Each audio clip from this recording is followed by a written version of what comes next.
First up, a huge thank you to Panenka Bar and Grill for supporting the channel. You can find us there before every home game and post game, either celebrating or drowning our sorrows. It's a great premium bar and it's situated less than half a mile from beautiful downtown Bramall Lane. Also, a huge thank you to Parrot Peel. They are a virtual band who create innovative musical experiences just for you. But you already knew that, didn't you? We've been talking about them for long enough, but please do go to parrotpeel.com and check them out because they are awesome. Ale, ale, ale. Ale, ale, ale. Ale, ale, ale.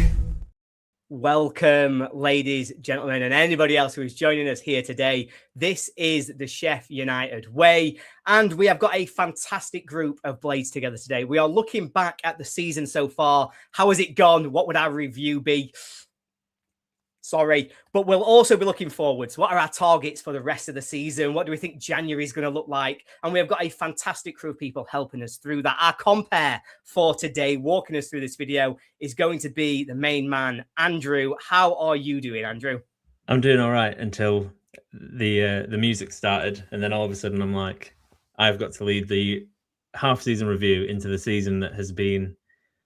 optimistic is nowhere near close to describe it. So hopefully by the end of this, the other boys joining us and yourself have made everyone a little bit more positive about the outlook. Yeah, I absolutely think we will be feeling better about United by the end of this. Everybody's feeling like I am anyway. Anybody who didn't check out my mid-season predictions with Gab Sutton yesterday, check them out on EFL Debate. I was very optimistic about the Blades. I even managed to convince some Borough and Coventry fans that they should be as well. Rounding out our fantastic crew today is some very youthful United fans. So young that when we talk about Steve Cabber, they don't actually remember the man, and that drives me insane. One of my favourite ever Blades. Welcome, Sam, and welcome, Dylan. How are you both doing? Yeah, I'm good. Yourself? Yeah, not too bad. You know, we're trying to feel positive, aren't we? How are you doing, Dylan? Very well, mate. Good to see you all. Good to talk about the Blades. Yes, let's get into it. And Andrew, I will hand over to yourself to walk us through the questions we've got on our mid-season review. Yeah, so we're starting off with the easiest question that I'm sure even Chris Wilder knows the answer to. What are the targets for the second half of the season? And seeing as he's the furthest away and can't hurt me because he's in Finland, Dylan, why don't you start? Wouldn't be sure about that, mate. I can build up the anger for 5 months, and then when I'm back in Sheffield, unleash it all. So, yeah, watch the words. Anyway, targets, playoffs target. Honestly, I don't think we'll get there, but we've got to give it a good crack. We're only 9 points off at the moment, I believe, which is very doable. But the biggest issue is how many teams are in the way. We're 16th, so there's like 10 teams between us, plus all the others that are going to be in contention, and there's so long to go. But yeah, target's got to be the playoffs at this point. I don't know what Ollie was going on about. Maybe about us maybe catching up with the top two.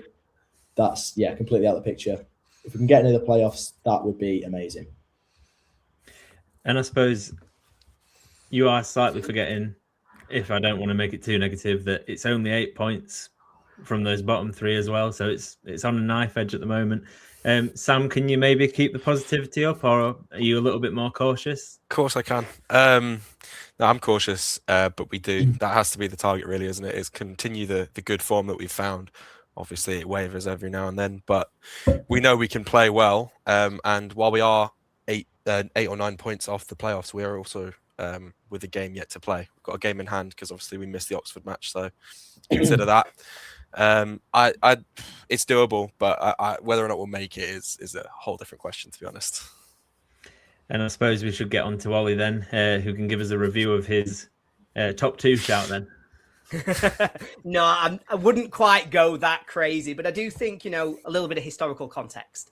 This time last season, as I look back on it, I may have got this wrong. Somebody will correct me in the comments if I have. I believe Coventry were 11 points away at this point last season. They went on to finish 5th after a fantastic run in the second half of the season.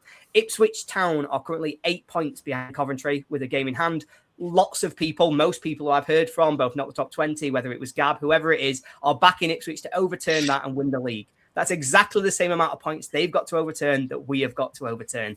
I think if you look back over the last 10 games, we are the best team in the league in terms of form. 22 points from 10 games, 2.2 points per game. If we got something like that from now to the end of the season, add on another, let's say 40 points to our total, we end on 72. That is a pretty good target for getting into the playoffs this season. I think that'll be around the number that you need.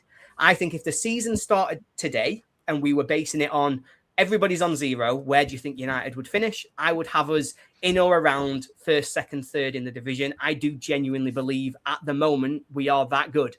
And therefore, is it unrealistic that we get 5 points over 20 games, more than Wrexham or more than Millwall? I think that is more than doable. I think it's a relatively, yes, it's a huge ask. Yes, let's not underestimate how amazing an achievement it would be from the position we were in at the start of this season when Wilder comes back, even as we get to that sort of second international break. This would be insane in terms of the achievement it would be. But I genuinely believe that we can do it. And I think if we didn't believe we could do it, that we might as well hold our hands up and sack it off. I think this team is good enough. I think the squad is good enough. If you want me to temper it, Andrew, and you want me to give the opposite side, I also back Charlton to get relegated. That's where I think they'll finish. I think they will potentially be a team that drop. If they beat us on Saturday, they will be level on points with us. So there's always pros and cons to any way of looking at the rest of the season. I am feeling positive. I think we're going to have a big January, and I think we have a very exciting second half of the season to look forward to. I suppose, are any of you, though, concerned by what happened on Sunday as the FA Cup game? Put any doubts into that form chart at all?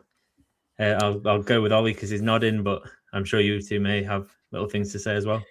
As anybody who saw the video that went out on the channel yesterday, I was a little bit frustrated about the performance against Mansfield. I may have let my emotions get to me, but when have I ever done that before? All the time.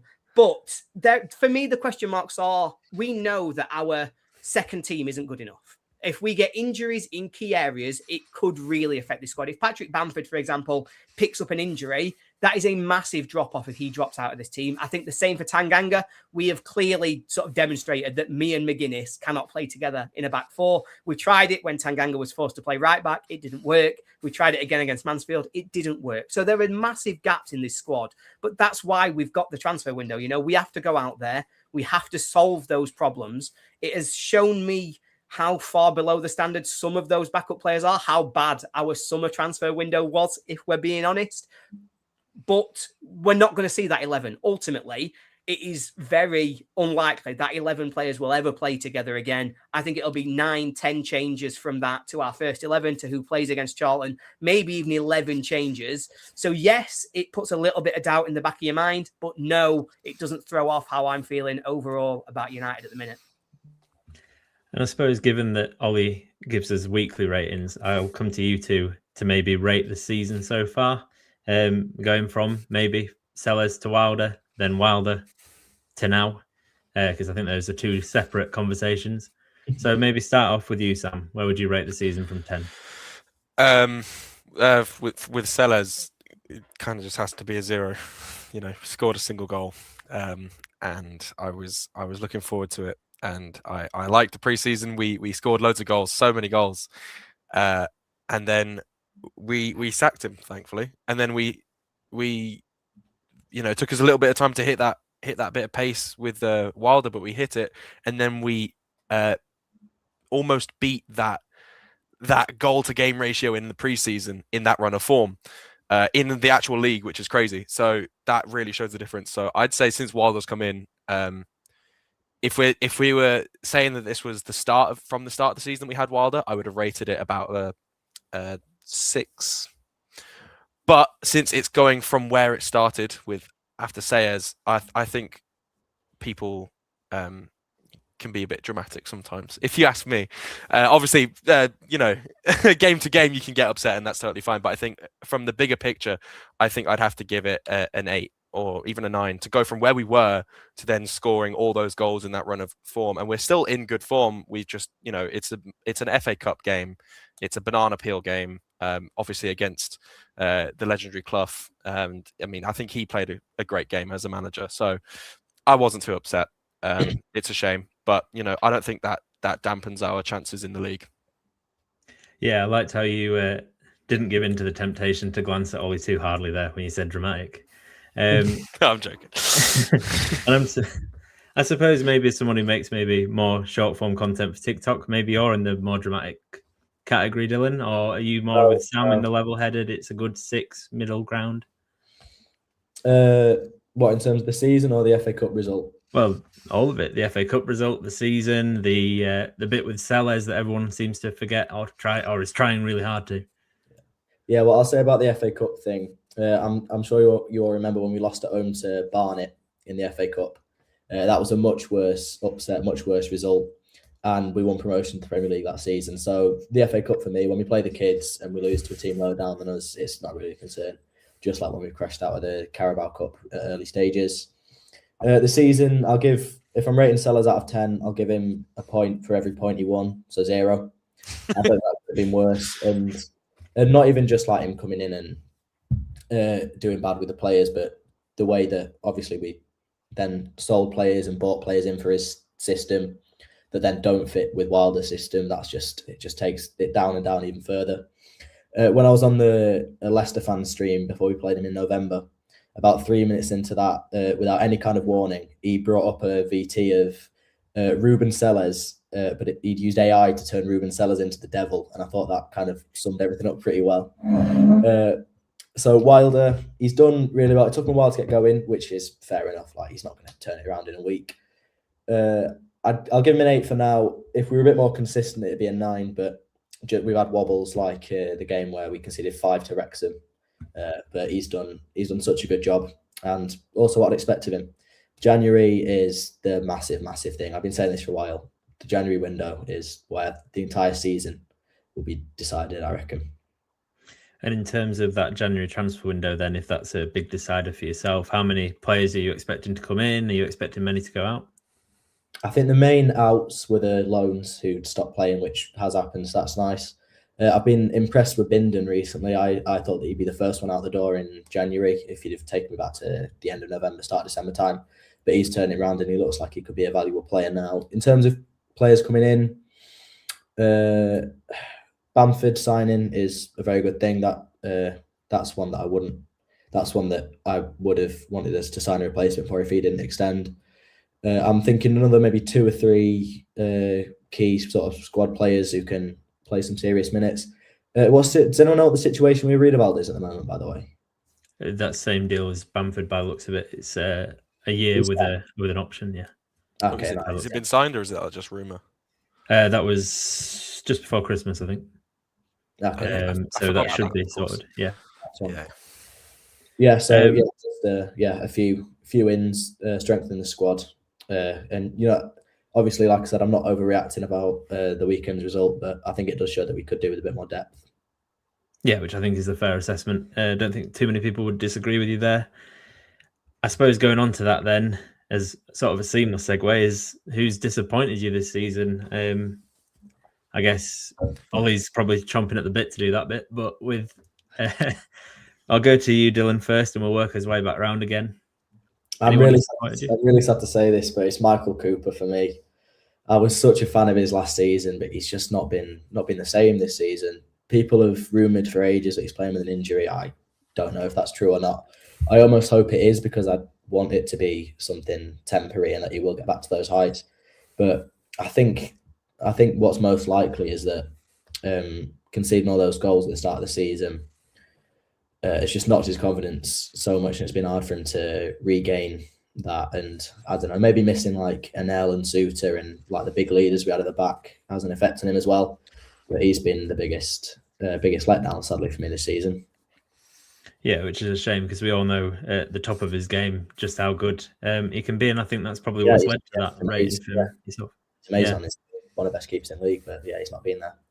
Have you got anybody else, Sam, that's caught your eye as maybe not being at the level that they were at before, or one of the signings that hasn't maybe? I suppose Cooper is. It feels obvious, but I think it was confirmed that he's got an injury, wasn't it? Yeah, thank you, Ollie, for the nod. Yeah, it was confirmed, and it's clear that it's really knocked him, and it's sad to see. I want Cooper of last season because he was immense. So I guess him, but I mean, well, in recent form, Tyrese Campbell has gone amiss for a little while. Obviously, who put the ball in the Wednesday net, obviously. But, I'd say him, and just comparing to last season's standards, Harmer hasn't hit that form. He's been pushed out by O'Hare at points in the season, but O'Hare's not been in the squad as much in the last 2 or 3 games. And I think, even when he has, he's not, performed to that standard. I think he's probably got a really good ratio of minutes to goals, because there's a few games he's started and O'Hare hasn't, and then he scored a lovely banger. But I don't know. I just think the team for Harmer right now isn't fitting for him.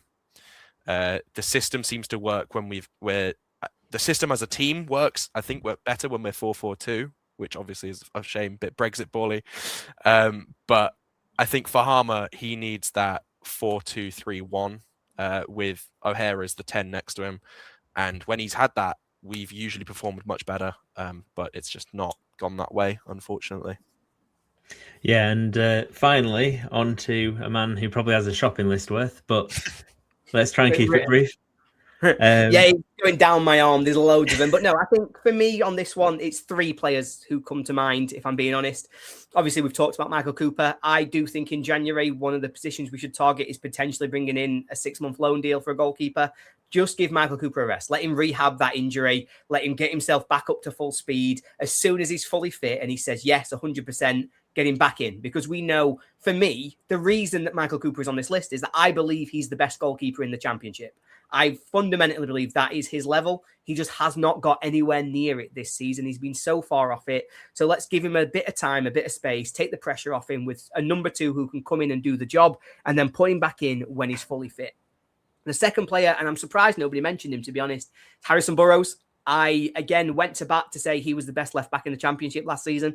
Thought he was outstanding for us. I thought his attacking contribution was fantastic. I thought his defensive contribution got better and better as the year went on. And after a slightly shaky start, particularly that QPR game at home, he suddenly just exploded and was a real standout talent. He was ready to go to the Premier League. And the drop-off we've seen from him, I find really hard to understand. He's not somebody I've seen rumoured for injuries. I don't know what is causing that. Obviously, at the moment, big rumours that there may be a transfer. He might be going off to Turkey. But he's been a massive disappointment. It's just been lucky that it's been covered by the fantastic performances of Sam McCallum. I think the reason Burrows isn't the first name off the shelf is that we've got McCallum and he's doing just as great a job.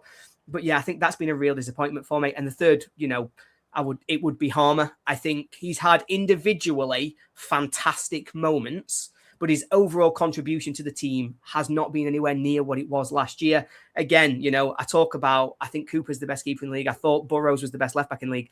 I thought Harmer was the best player in the league. And right now, I'm not sure he's in our starting 11. And that, to me, shows the drop-off of how far he has gone from where he was last year. So, yeah, they're the 3 who stand out to me in terms of levels have dropped so far from what I was expecting back in August. Yeah, well, it's interesting that you say that, because there's some rumours going around on social media at the moment that both Harmer and Burrows are both off to Trabzonspor. So maybe we'll be seeing Ollie rating some Turkey League games before the end of the season. I suppose you've also mentioned it with Sam McCallum, who's maybe been possibly the bright spark of the season, certainly the most improved, or been allowed to show just how good he can be. So on the flip side, can we have some positivity? Who stood out to you? Who's the players that have really sort of given us a bit of hope this season? So if I jump in first and we go the other way around, I think that makes sense. We'll keep going round, yeah. I did 3 last time, so I'll do 3 this time. Sam McCallum, we've already talked about him. I thought he was resigned to forever being the backup at Bramall Lane. I thought we'd see him play that kind of, he'll step in for half an hour, even their role. But he has shone this season. His long throws are an asset. His delivery with the ball has looked so much better. His physical attributes of winning the challenges, winning his headers are huge. So I've really enjoyed his performances. The second who I think has really shone, Callum O'Hare. The elevation in his level from last season to this is insane. His goal contributions are up. His pressing numbers are up. United's overall philosophy has this season been about high press. It's been about winning the ball high and using that opportunity to create chances in turnovers. That suits his game down to a T. And the third name, I didn't think I would say, probably even if you'd have asked me on the 1st of December, but it's not the 1st of December. It's the 13th of January and Tom Cannon's on fire. I think right now he is in my starting 11. I think he deserves a place in a front two with Patrick Bamford. I think he's had a really massive step up in performances since we've played a front two. It clearly suits him better than being one up front. And I think he deserves a shout out for that increase in his levels over the last few weeks. Yeah, he's been very impressive, Tom Cannon. Hopefully we can play his former clubs every week just to get him a little bit more in form.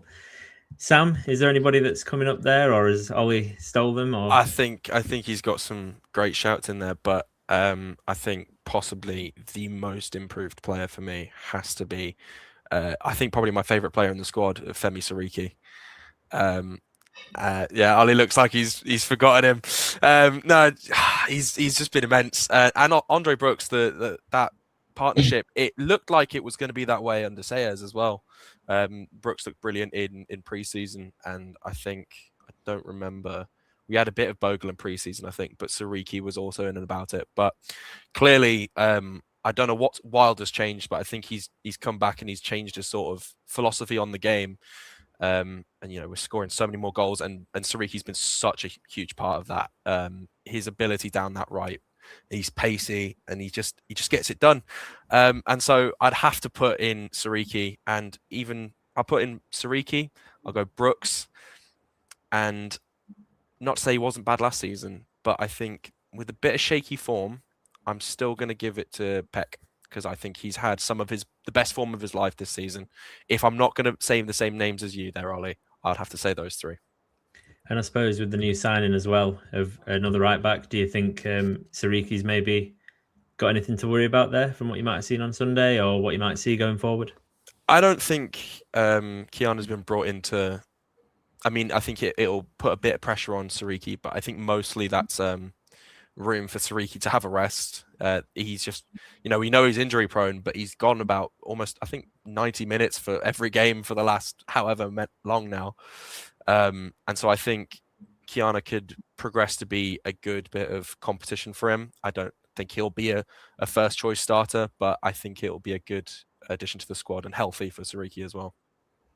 Yeah, I think that's probably about right from what we've seen so far. So, Dylan, anybody else that stood out? These guys have made it very hard for you now, but yeah, I don't like going last. They've stolen everything I was going to say. Let's go.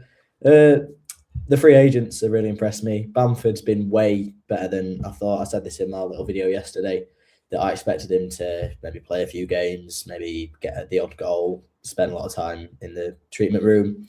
But he has looked like a proper championship number 9 and exactly what we needed. So I've been really impressed with him. Gyro's just kept things ticking over. He's given so much solidity to that midfield that we did not have before. He's brought Peck up to an all new level. So yeah, free agents really impressed me. Also, Tanganga has looked pretty good. I feel like he goes under the radar at times, but from that debut at Middlesbrough, when he absolutely kept us in that game, he was the only reason we did not concede 4 goals. And he's not quite hit the heights of that one, but he's still been good, and I feel like he could be a fixture in this United team for years to come, to be honest. So they're my ones now that the ones I was going to be saying have already been stolen. Can I just interrupt with a honourable mention? Yeah, of course. Comment from Matthew Talbot saying that Samare's improved under Wilder, and I have to say in the last few games he has, absolutely. And I think he's making a real case to be a much bigger part of our season in the second half. Over Peck? I mean, Peck's injured, so at the minute, yes. But I don't know. I really don't know. I'm not sure. If Peck wasn't injured, I'm not sure. We'll have to see. It's all right. We'll sit on that fence for a month or so then. I suppose then we've done the players. It would be very harsh to not do the managers. Can you give me a number that isn't 0? Here's a challenge. For one Ruben Sayers. Can anybody give me a number that's higher than 0, please? 1. 0.01. How did I know that was going to happen? Ollie, can you go a little bit? No? I don't think you could justify realistically going higher than 1. If we're going to say 1, I think there is only one reason why we can do that. And the reason is for 45 minutes against Bristol City, I was hopped up on all of that Kool-Aid. I thought we were winning the league. We were losing. We were the best 45 minutes. I was so behind it. We were losing at the time. But I absolutely believed in what we were doing in that first game. I really thought it was going to come. I felt as though we'd put together a really good 45 minutes. Got caught on the break, but that was going to happen. I remember turning to my dad and going, you know what? It might not be 92 points, but this is going to be fun. It then proceeded to be the least amount of fun football has ever been. So he gets a 1 because he made me believe for 45 minutes. I gave a 1 for the exact same reason. That one goal. But there was attacking football, guys, for like a minute or two. Which I guess we've seen from Wilder. So to move on to maybe the old steady sort of option, but certainly working wonders now. I'm guessing it's higher than a 1, but where is it between 1 and 10 for Chris Wilder's return? I'll start with Ollie and I'll work my way to Dylan. It's a really interesting question. And I know the lads touched on it slightly earlier when we were looking at some of that sort of season review in general as well.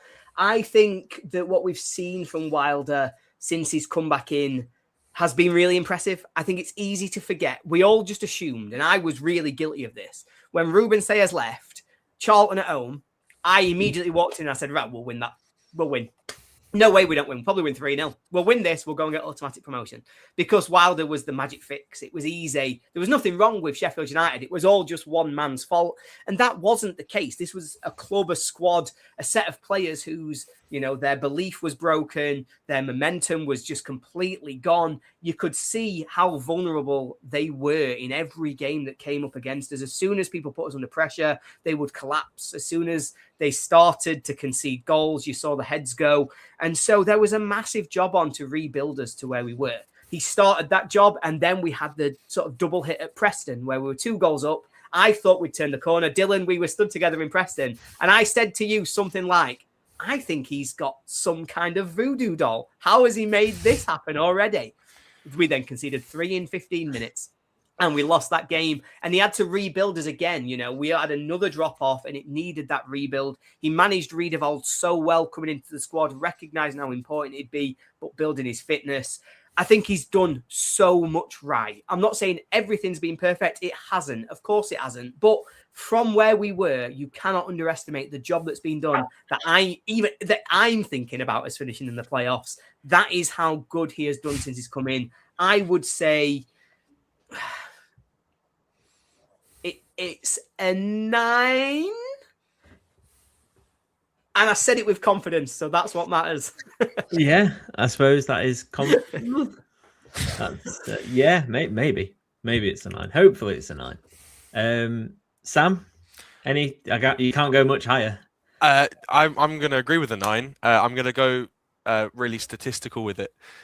So if my information is correct, last season we got 92 points and we scored 63 goals. We are now 25 games in. We've scored 36 goals. In those 25 games, Wilder has only managed 20. And with if you more than double those goals, we've already scored way more. I think Wilder's come back and he's changed the way he's playing.